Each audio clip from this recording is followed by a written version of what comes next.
Hello everyone, good morning. Welcome to our channel. আমি যেটো আসাম মেপিংৰ অসমৰ ডিস্ট্ৰিক্টসমূহৰ যেটো সিৰিজ কৰি আছিলো আজি আমি জানিম চিৰাং ডিস্ট্ৰিক্টখনৰ বিষয়ে। আগৰ ভিডিঅটোত আমি কোকৰাঝাৰ ডিস্ট্ৰিক্টখনৰ বিষয়ে জানিছিলো।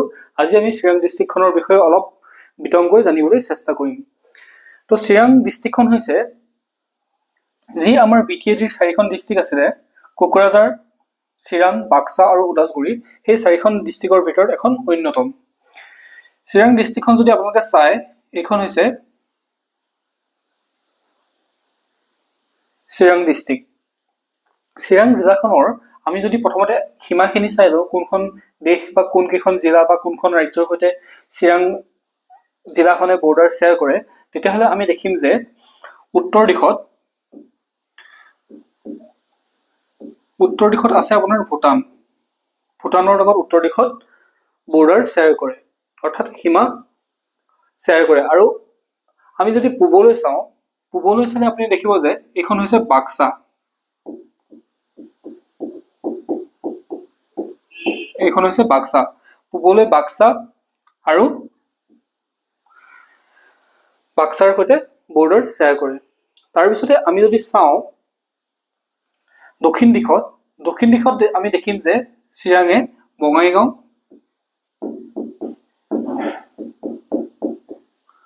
বঙাইগাঁও জিলাখনৰ সৈতে বৰ্ডাৰ শ্বেয়াৰ কৰে। তাৰপিছতে আমি যদি পশ্চিম দিশত চাওঁ তেতিয়া পশ্চিম দিশত কি আছে কোকৰাঝাৰ। পশ্চিম দিশত কি আছে কোকৰাঝাৰ। ঠিক আছে, গম পালে। উত্তৰ দিশত ভূটান, পূব দিশত বাক্সা, দক্ষিণ দিশত বঙাইগাঁও আৰু পশ্চিম দিশত কোকৰাঝাৰ ডিস্ট্ৰিক্টখনৰ সৈতে বৰ্ডাৰ শ্বেয়াৰ কৰে। আগৰ ভিডিঅ'ত মই এটা বস্তু আপোনালোকক ক'বলৈ পাহৰি গ'লো, এইটো আপোনালোকে নোট ডাউন কৰি ল'ব।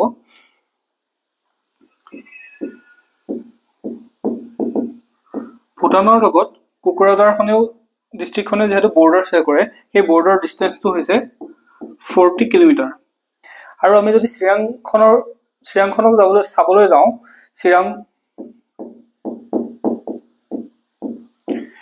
চিৰাঙে কিমান কিলোমিটাৰ বৰ্ডাৰ শ্বেয়াৰ কৰিব ভূটানৰ লগত? প্ৰায় 70 কিলোমিটাৰ। এই দুটা আপোনালোকে নোট ডাউন কৰি ল'ব। এইটো আপোনালোকক কুৱেশ্যন আহিব পাৰে যে এই চাৰিখন ডিস্ট্ৰিক্টৰ বিষয়ে সুধিব, এই চাৰিখন ডিস্ট্ৰিক্টৰ ভিতৰত আটাইতকৈ দীঘল সীমা ভাগ বতৰা কোনখন জিলাই কৰে ভূটানৰ সৈতে সুধিব পাৰে। ভূটানৰ সৈতে তলৰ কোনকেইখন বিটিএডিৰ অন্তৰ্গত জিলাই কোনখন জিলাই আটাইতকৈ দীঘল বা আটাইতকৈ চুটি সীমা ভাগ বতৰা কৰে বুলি আপোনালোকক কুৱেশ্যন আহিব পাৰে।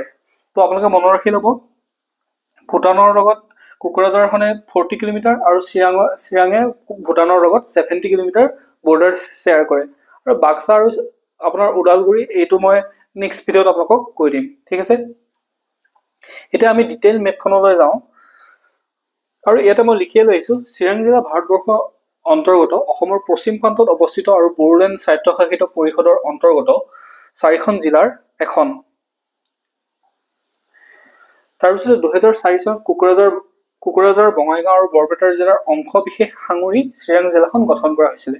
এইখিনি আপোনালোকে একবাৰ পঢ়ি চাব, মই যিখিনি আপোনালোকক ক'লোৱে। আৰু এইখিনি তথ্য মই লৈ গৈছোঁ আপোনাৰ উইকিপিডিয়াৰ পৰা। ঠিক আছে,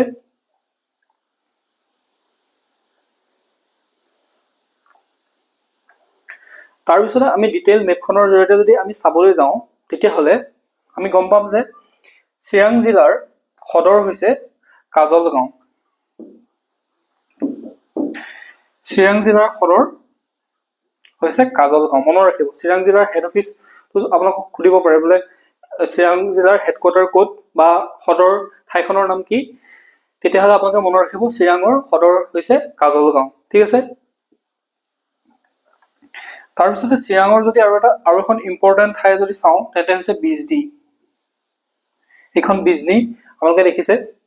ঠিক আছে, তো এইকেইটা আমি ইম্পৰ্টেণ্ট লোকেশ্যন চালোঁ। এইবাৰ আমি আহিছোঁ চিৰাং জিলাৰ মাজেৰে বৈ যোৱা মুখ্য নৈসমূহৰ বিষয়ে আমি জানি লওঁ। চিৰাং জিলা আৰু কোকৰাঝাৰ কোকৰাঝাৰ জিলাখন আৰু চিৰাং জিলাখনক ভাগ কৰা নদীখন হৈছে চম্পাৱতী নৈ। এইখন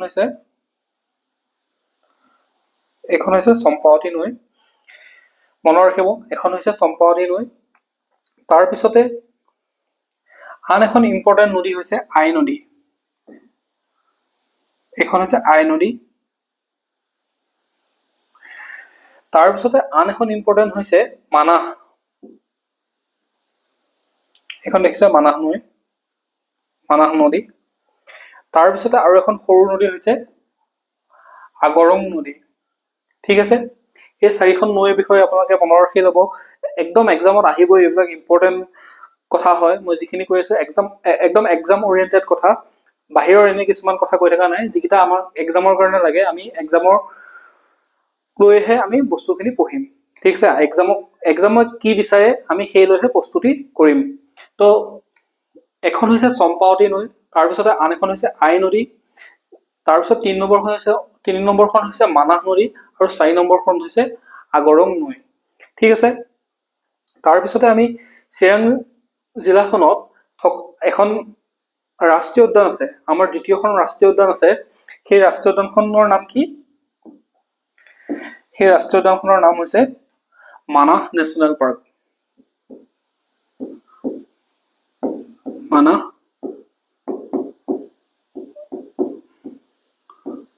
মানাহ ৰাষ্ট্ৰীয়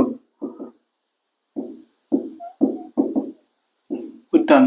মানাহ ৰাষ্ট্ৰীয় উদ্যানখন এখন ইউনেস্কো ৱৰ্ল্ড হেৰিটেজ চাইট হয়, আৰু এই ইউনেস্কো ৱৰ্ল্ড হেৰিটেজ চাইট কেতিয়া ঘোষণা কৰা হৈছিলে? 1985। বৰ্তমান অসমত কেইখন ইউনেস্কো ৱৰ্ল্ড হেৰিটেজ চাইট আছে? বৰ্তমান অসমত 3খন ৱৰ্ল্ড হেৰিটেজ চাইট আছে, ইউনেস্কো ৱৰ্ল্ড হেৰিটেজ চাইট। এখন হৈছে কাজিৰঙা ৰাষ্ট্ৰীয় উদ্যান, 2 নম্বৰখন হৈছে মানাহ ৰাষ্ট্ৰীয় উদ্যান, আৰু শেহতীয়াকৈ আমাৰ যি চৰাইদেউ মৈদাম আছিলে সেই চৰাইদেউ মৈদামকো ইউনেস্কো ৱৰ্ল্ড হেৰিটেজ চাইট হিচাপে ঘোষণা কৰা হয়। ঠিক আছে, তাৰপিছতে পৰ্যটনৰ ক্ষেত্ৰত যদি চাই, মানাহ ৰাষ্ট্ৰীয় উদ্যানখন আপোনাৰ ভূটানৰ বৰ্ডাৰ লগত এইখন মানাহ ৰাষ্ট্ৰীয় উদ্যানখন এইখিনিত অৱস্থিত। চাওক, ভূটানৰ লগত বৰ্ডাৰ শ্বেয়াৰ কৰে মানাহ ৰাষ্ট্ৰীয় উদ্যানখনে, আৰু ৰাষ্ট্ৰীয় উদ্যানখনৰ মাজেৰে কি বৈ গৈছে? মানাহ নদীখন বৈ গৈছে। মনত ৰাখিব, পৰ্যটনস্থলী মানাহ ৰাষ্ট্ৰীয় উদ্যান। তাৰপিছতে আৰু এখন যদি চাই, চিৰাং সংৰক্ষিত বনাঞ্চল এখন আছে, সেইখনো ভূটানৰ সৈতে বৰ্ডাৰ শ্বেয়াৰ কৰে। তাৰপিছতে আৰু যদি পৰ্যটনৰ আৰু এটা স্থান চোৱা যায়, তেতিয়াহ'লে দেখিব যে গেলেংফু বুলি এটা জেগা আছে, ভূটানৰ একদম সীমাত আছে, ভূটান আৰু অসমৰ সীমাত আছে। এইখিনিত গেলেফুং বুলি এখন ঠাই আছে, গেলেংফু, সেইখনো এখন টুৰিষ্ট প্লেচ হয়। ঠিক আছে, তাৰপিছতে আমি যদি চাওঁ তেতিয়াহ'লে দেখিম যে চিৰাং জিলাৰ মাজেৰে 31C, এইটো দেখিছে NH31 নেশ্যনেল হাইৱে 31 পাৰ হৈ গৈছে। 31 নং ৰাষ্ট্ৰীয় ঘাইপথটো চিৰাং জিলাৰ মাজেৰে পাৰ হৈ গৈছে। ঠিক আছে, এতিয়া আপোনালোকে সেইখিনি কথা ক্লিয়াৰ হ'ল। আৰু মই তাতে এটা আপোনালোকক সীমাৰ কথা কৈছিলো, পূবফালে যদি চোৱা যায়, বৰপেটা জিলাখনৰ লগতো চিৰাং জিলাখনে বৰ্ডাৰ শ্বেয়াৰ কৰে। ঠিক আছে, তো আমি এক্সাম অৰিয়েণ্টেড জানিব লগা এইখিনি আছিলে, যিখিনি মষ্ট ইম্পৰ্টেণ্ট। বাকী আৰু থকাত বহুত তথ্য আছে, কিন্তু সেইখিনি আমাৰ ইমান প্ৰয়োজন নাই। আমাক এক্সামৰ কাৰণে যিখিনি লাগে আমি সেইখিনিহে জানিম। আৰু এটা বোনাছ পইণ্ট হৈছে, সেইটো আপোনালোকে জানি থৈ দিব, চিৰাং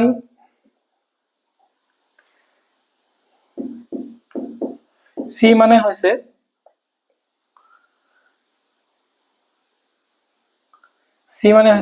ৱাটাৰ, অৰ্থাৎ পানী, আৰু ৰাং মানে হৈছে সম্পত্তি।